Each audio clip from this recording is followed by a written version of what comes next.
সংসার মর্যাদা দেয়নি, চলচ্চিত্র জীবনেও জোটেনি খেতাব। বিস্মৃতির অতলে অভিনেত্রী গীতা দে। গীতা দে বলতেই যে ছবিটা চোখের সামনে ভেসে ওঠে তা হলো ৮০-৯০-এর দশকে পর্দার কুচুটে শাশুড়ি অথবা দজ্জাল ননদের প্রতিচ্ছবি। ভাঙাচোরা বাড়ির তেতলায় এক কামরার একটি ঘর, চুন খসানো দেওয়াল, তা থেকে উঠে এসেছে পলেস্তারা। উপরে ওঠার সিঁড়ির রেলিংটাও ভাঙা। শেষ জীবনে এখানেই থাকতেন কিংবদন্তি অভিনেত্রী গীতা দে। কিভাবে ৮০ ছুঁই ছুঁই বয়সে ওঠানামা করতেন ওই ভাঙা সিঁড়ি দিয়ে, সে খোঁজ অবশ্য আজও অধরা। হয়তো অদম্য জেদ আর লড়াই করার যে ক্ষমতা আজীবন বয়ে বেরিয়েছেন, তার জোরেই পেরেছেন সবটা। জীবনের উপান্তে এসেও তার একমাত্র সম্বল বলতে ছিল ওই মনের জোরটুকুই। জীবনভর টালমাটাল পরিস্থিতির শিকার গীতা দে।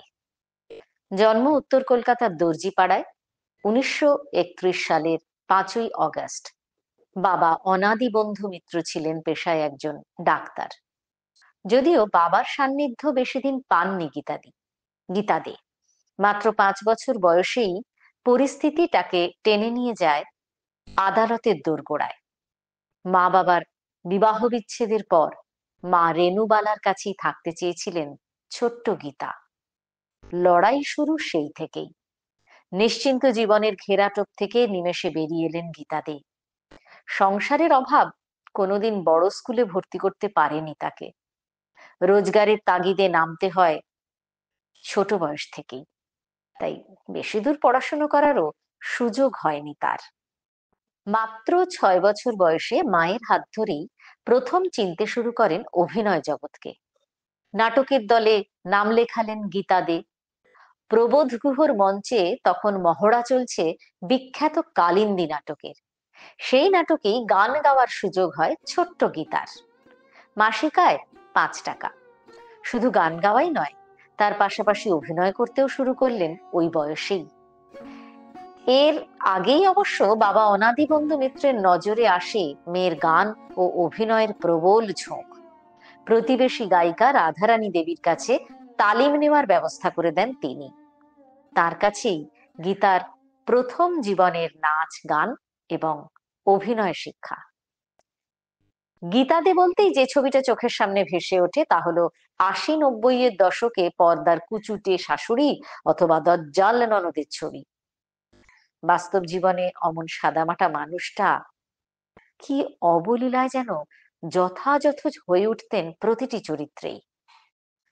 মাত্র ৬ বছর বয়সে যে সফর শুরু হয়েছিল তা চলেছে টানা ৬ দশক।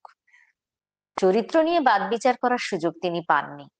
সংসারের টানাপোড়েনই তাকে বাধ্য করেছিল নিজেকে দজ্জাল শাশুড়ির ভূমিকায় ফুটিয়ে তুলতে।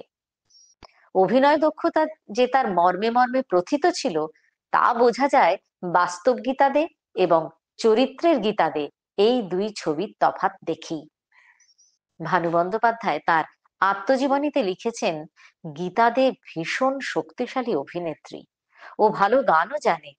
ওর অভিনয় জীবন শুরু শ্রীরঙ্গমে, খুব ছোটবেলায়। তারপরে শিশির ভাদুড়ির কাছে ওর নাট্য শিক্ষা ও একই সঙ্গে নাটকে অভিনয়। সিনেমাতেও ক্যারেক্টার অ্যাক্ট্রেস হিসেবে দুর্দান্ত অভিনয় করেছে। তার মধ্যে উল্লেখযোগ্য ডাইনি। পর্দার ডাইনি চরিত্রটি যেন গীতা দে ছাড়া সত্যি অসম্ভব ছিল। কি অনবদ্য অভিনয়, কি অসাধারণ বাচনভঙ্গি। নায়িকা হিসেবেও এটি গীতাদের ক্যারিয়ারে উল্লেখযোগ্য মাইল ফলক। এককালে একা দুর্বল মেয়েদের সম্পত্তি আত্মসাৎ করার উদ্দেশ্যে ডাইনি অপবাদ দেওয়া হতো প্রত্যন্ত নানা গ্রামে। সেই রকম একটি কেন্দ্রীয় চরিত্রে দুর্দান্ত অভিনয় করেন গীতা দে। জীবন বারবার খাদের ধারে ঠেলে দিয়েছে গীতা দেকে। ঘুরে দাঁড়িয়ে খানিকটা পথ চলেছেন, খানিকটা লড়াই করেছেন, আবার নতুন বিপদ ধেয়ে এসেছে জীবনে। আজীবন উপেক্ষিতা গীতা দে। মাত্র 15 বছর বয়সে বিয়ে হয় তার। সম্ভ্রান্ত পরিবার, তবে তো সুখের সময় অভিনেত্রীর। কিন্তু জীবন চাকা বড়ই নিষ্ঠুর। হঠাৎই এই সময় মাকে হারালেন গীতা দে। ছোট ছোট ভাই বোনেদের দায়িত্ব এসে পড়ল তার কাঁধে। এদিকে তিনি তখন সদ্য বিবাহিতা। এমনিতেই বৌমা অভিনয় করে জেনে শাশুড়ির পছন্দ ছিল না, তার উপর আবার বাড়তি ভাই বোনের দায়িত্ব। মেনে নিলেন না শ্বশুর শাশুড়ি। প্রতারিত হলেন স্বামীর থেকেও। ছোট ছোট ভাই বোন এবং নিজের 3 সন্তানকে নিয়ে কার্যত রাস্তায় এসে দাঁড়ালেন গীতা। বেঁচে থাকার একমাত্র উপায় বলতে ছিল ওই অভিনয় দক্ষতাটুকুই। আবার ফিরে গেলেন অভিনয়ের কাছেই। আজীবন কষ্ট করেছেন গীতা দে। সংসার তাকে বিশ্রাম নেওয়ার সুযোগ দেয়নি কখনোই। দায়িত্ব এড়িয়ে যেতে পারেননি বলেই হয়তো এই পরিণতি। ডাইনি, মৌচাক, সাথীহারা, পুত্রবধূ, পিতা পুত্র, হাটে বাজারে, মেঘে ঢাকা তারা, বসন্ত বিলাপ, 3 কন্যা, সুবর্ণরেখা, কোমল গান্ধার, মর্জিনা আব্দুল্লাহ, মেম সাহেব, আক্রোশ, ঝংকার, যতুগৃহ, দেবীপক্ষ, 3 ইয়ার কথা, একের পর এক অনবদ্য কাজ। অথচ সঞ্চয় করতে পারেননি কিছুই। সারা জীবন ভাই বোন এবং সন্তানদের মানুষ করতেই নিজেকে সঁপে দিয়েছেন। শুধু তাই নয়, টলিপাড়াতেও তিনি পরিচিত ছিলেন গীতা মা নামে। এমনটাই আগলে রাখতেন সকলকে। অথচ নিয়তি এত নিষ্ঠুর, শেষ বয়সে আবারও একা করে দিয়েছিল এমন মানুষকে।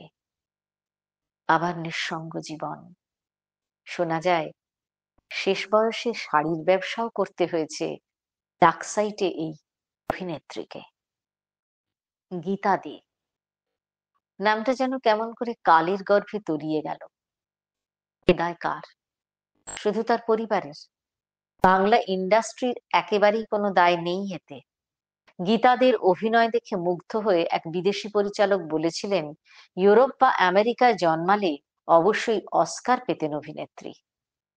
অথচ 60 বছরের অভিনয় জীবনে তার পুরস্কারের ভাঁড়ার শূন্য। সবটাই কি কেবল নিয়তি?